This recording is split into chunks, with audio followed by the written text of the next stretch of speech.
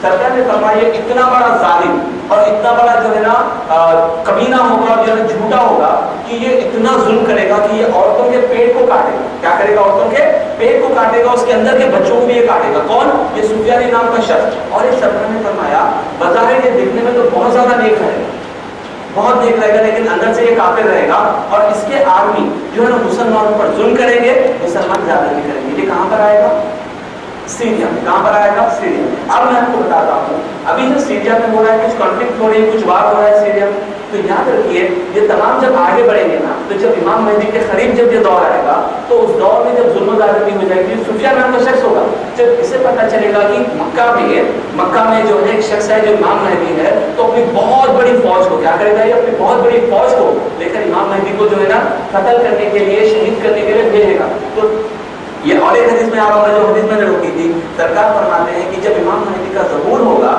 تو ایک بہت بڑا لشکر سیریا سے, جو سفیانی نام کے شخص کا سیریا سے بہت بڑا لشکر آپ کو قتل کرنے کے لیے, آپ کو مارنے کے لیے آئے گا. سرکار فرماتے ہیں جب وہ مدینہ اور مکہ کے بیچ میں جگہ ہے جس کا نام ہے بیدا, جگہ کا نام کیا ہے, بیدا. جب وہ بیدا میں آئیں گے, اللہ عز و جل زمین کو حکم فرمائے گا کہ یہ زمین کی ہے تو نکل لے, اور وہاں پر ایک زمین اچانک سے کھل جائے گی, تمام کا تمام لشکر زمین کے اندر ہو جائے گا.